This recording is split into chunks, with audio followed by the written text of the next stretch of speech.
Something wonderfully magical is in the air, isn't it? Yeah. You know, we're feeling it here in this arena, but it's spreading all across this country we love. A familiar feeling that's been buried too deep for far too long. You know what I'm talking about. It's the contagious power of hope. The anticipation, the energy, the exhilaration of once again being on the cusp of a brighter day. The chance to vanquish the demons of fear, division, and hate that have consumed us and continue pursuing the unfinished promise of this great nation, the dream that our parents and grandparents fought and died and sacrificed for. America, hope is making a comeback.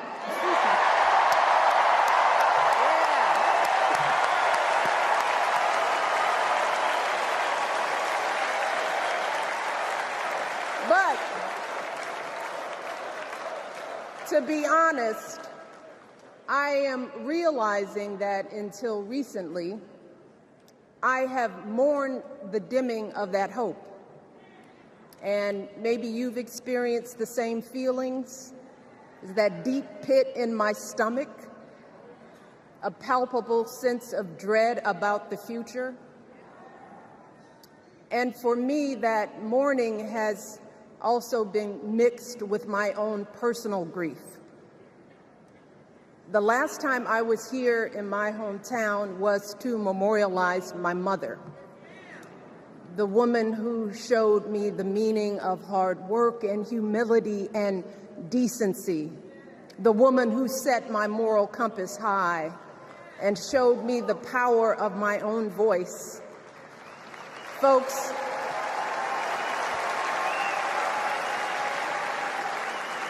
I still feel her loss so profoundly. I wasn't even sure if I'd be steady enough to stand before you tonight, but my heart compelled me to be here because of the sense of duty that I feel to honor her memory and to remind us all not to squander the sacrifices our elders made to give us a better future. You see, my mom, in her steady, quiet way, lived out that striving sense of hope every single day of her life. She believed that all children, all people have value, that anyone can succeed if given the opportunity. She and my father didn't aspire to be wealthy. In fact, they were suspicious of folks who took more than they needed.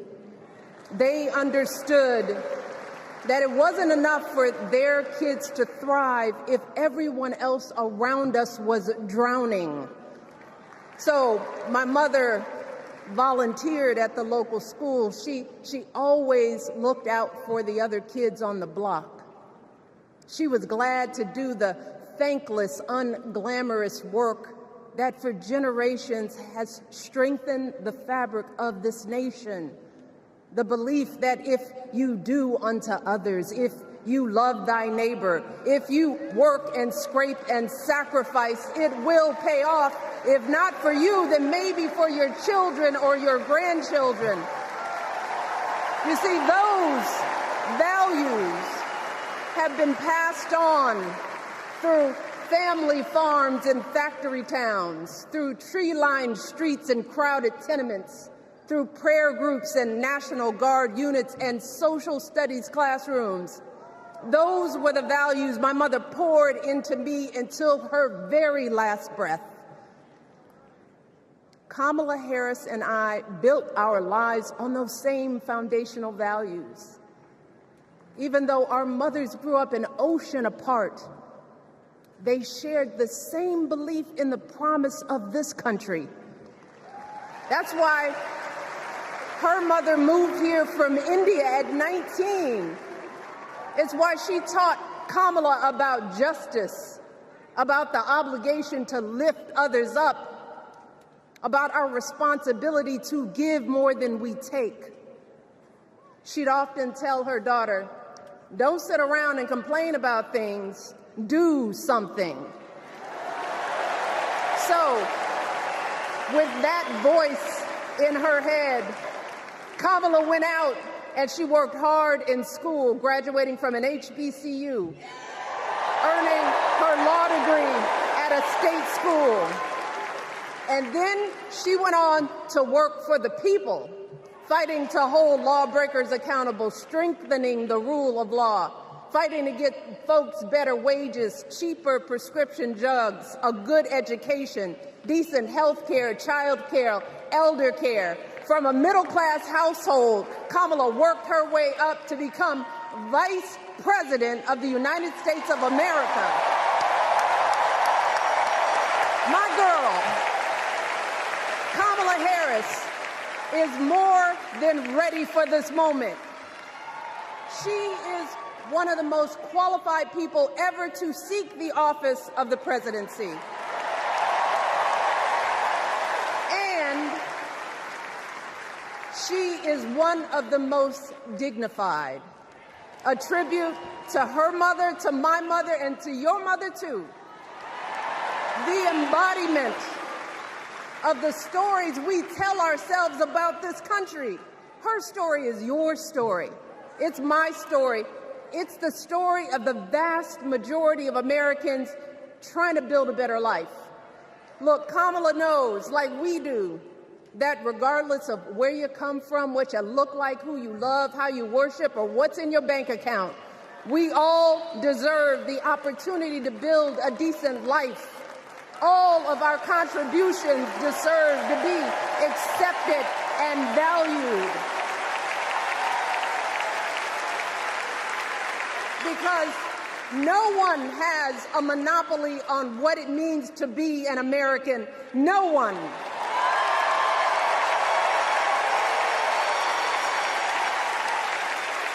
Kamala has shown her allegiance to this nation, not by spewing anger and bitterness, but by living a life of service and always pushing the doors of opportunity open to others. She understands that most of us will never be afforded the grace of failing forward. We will never benefit from the affirmative action of generational wealth.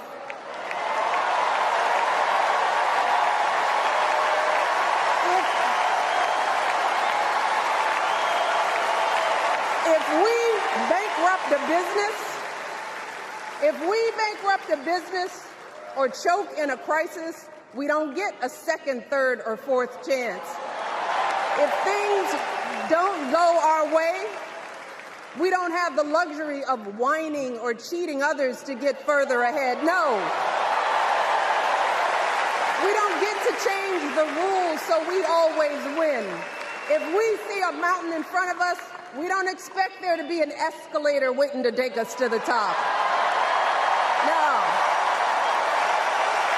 We put our heads down. We get to work. In America, we do something.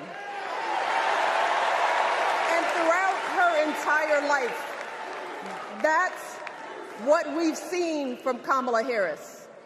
The steel of her spine, the steadiness of her upbringing, the honesty of her example, and yes, the joy of her laughter and her light. It couldn't be more obvious. Of the two major candidates in this race, only Kamala Harris truly understands the unseen labor and unwavering commitment that has always made America great.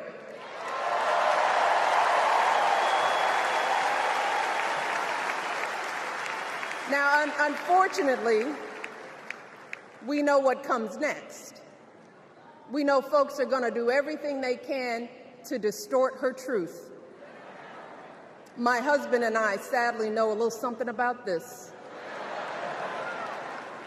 For years, Donald Trump did everything in his power to try to make people fear us. See, his limited, narrow view of the world made him feel threatened by the existence of two hard-working, highly educated, successful people who happen to be black.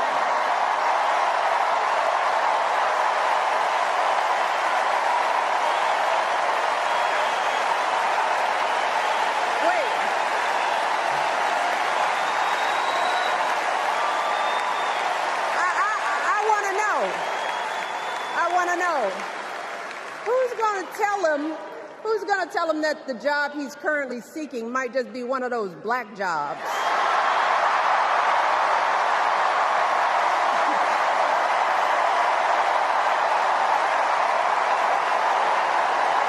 Look,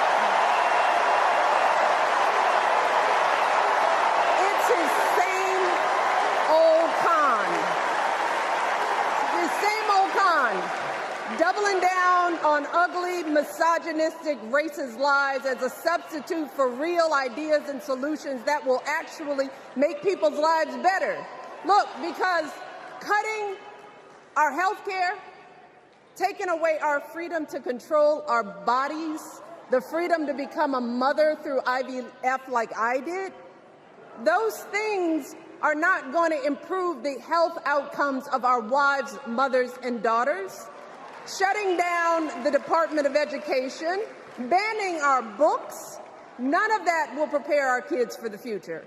Demonizing our children for being who they are and loving who they love, look, that doesn't make anybody's life better.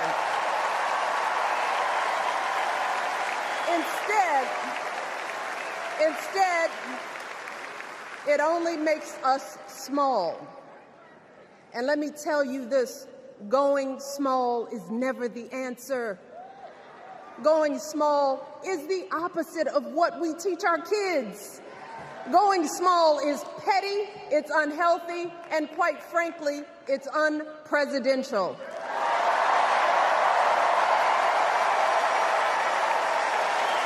So, why would any of us accept this from anyone seeking our highest office? Why would we normalize that type of backward leadership? Doing so only demeans and cheapens our politics. It only serves to further discourage good, big-hearted people from wanting to get involved at all. America, our parents taught us better than that, and we deserve so much better than that. That's why we must do everything in our power to elect two of those good, big-hearted people. There is no other choice than Kamala Harris and Tim Walz. No other choice.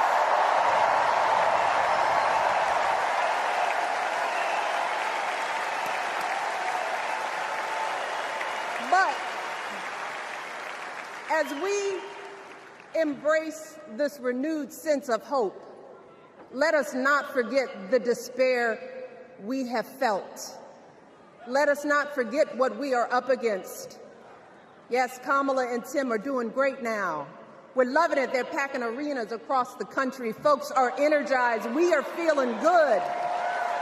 But remember, there are still so many people who are desperate for a different outcome, who are ready to question and criticize every move Kamala makes, who are eager to spread those lies, who don't want to vote for a woman, who will continue to prioritize building their wealth over ensuring that everyone has enough. So no matter how good we feel tonight or tomorrow or the next day, this is going to be an uphill battle. So folks, we cannot be our own worst enemies. No. See, because the minute something goes wrong, the minute a lie takes hold, folks, we cannot start wringing our hands. We cannot get a Goldilocks complex about whether everything is just right. And we cannot indulge our anxieties about whether this country will elect someone like Kamala instead of doing everything we can to get someone like Kamala elected.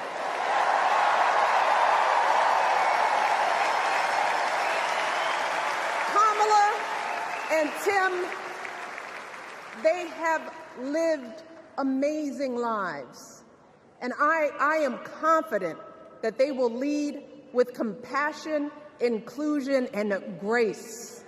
But they are still only human. They are not perfect. And like all of us, they will make mistakes. But luckily, y'all, this is not just on them. No, this is up to us, all of us, to be the solution that we seek. It's up to all of us to be the antidote to the darkness and division. Look, I don't care how you identify politically, whether you're Democrat, Republican, Independent, or none of the above. This is our time to stand up for what we know in our hearts is right.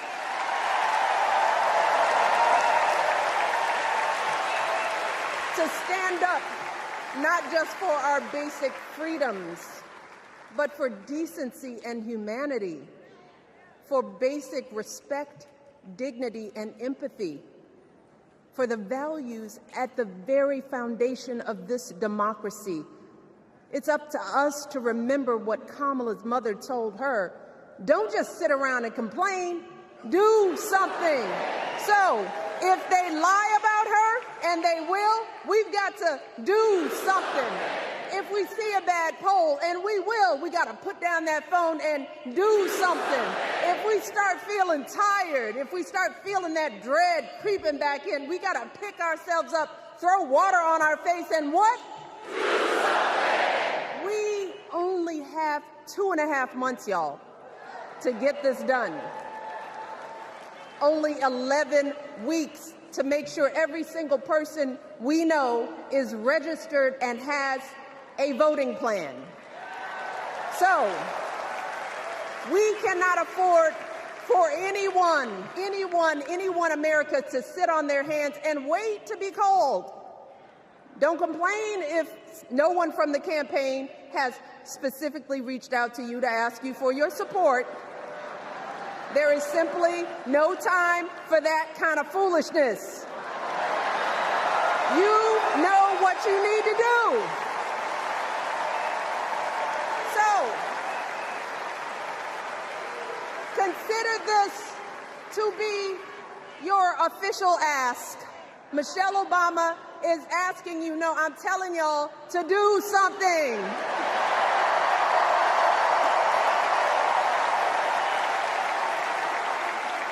Because